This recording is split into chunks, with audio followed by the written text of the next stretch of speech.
ಈ ದೇವ್ರ ಶಾಪನಾರು ತಡ್ಕೋಬೋದಂತೆ. ಪಿತೃಗಳು ಮುನ್ಸ್ಕೊಂಡ್ರೆ ಅದಕ್ಕೆ ಪರಿಹಾರನೇ ಇಲ್ವಂತೆ.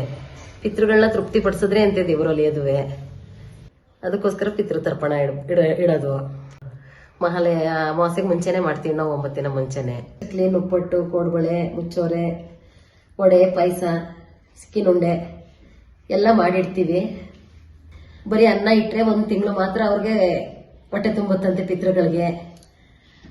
ಚಿಕನ್ ಮಾಡಿಟ್ರೆ 5 ತಿಂಗಳು ಹೊಟ್ಟೆ ತುಂಬುತ್ತಂತೆ ಅವ್ರಿಗೆ.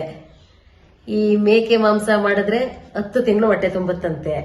ಟಗರು ಮಾಂಸ ಮಾಡಿದ್ರೆ 11 ತಿಂಗಳು ಊಟ ಮಾಡಿರ್ತಾರಂತೆ ಟಗರು ಮಾಂಸ.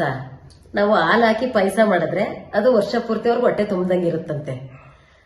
ಅದು ನಮ್ಮ ಸಂಪ್ರದಾಯ, ಮಾಡಲೇಬೇಕು. ಚಕ್ಲಿ, ಉಪ್ಪಟ್ಟು, ಮುಚ್ಚೋರೆ, ಕೋಡ್ಬಳೆ, ವಡೆ, ಚಿಕ್ಕಿನುಂಡೆ, ಪಾಯಸ, ಪಡವಲಕಾಯಿ ಪಲ್ಯ, ಅನ್ನ, ಸಾಂಬಾರು ಎಲ್ಲ ನಾವು ಎಡೆ ಇಡುವಾಗ ಮಾಡ್ತೀವಿ. ಇಷ್ಟವಾದ ಅಡುಗೆ ತಿಂಡಿಗಳು ಮಾಡ್ತೀವಿ. ಪಡವಲಕಾಯಿ ಪಲ್ಯ ಅಂದ್ರೆ ನಮ್ಮ ಅಮ್ಮಗೆ ತುಂಬಾ ಇಷ್ಟ. ಯಾವಾಗ್ಲೂ ಅದನ್ನ ಕೇಳಿ ಮಾಡಿಸ್ಕೊಳ್ಳೋರು, ಹಾಗಾಗಿ ಅದನ್ನ ಮಾಡಿದೀವಿ. ನೆಂಟ್ರನ್ನ ನಾವು ಕೆಲವರು ನಾನ್ ವೆಜ್ ಊಟಗಳು ಇಡೋರು ಇಡ್ತಾರೆ. ನಮ್ಮಲ್ಲಿ ಅದನ್ನ ಎಡದ್ ಬಂದಿಲ್ಲ. ನಾವು ಬರೀ ಸಿಹಿ ಊಟನೇ ಇಡೋದು.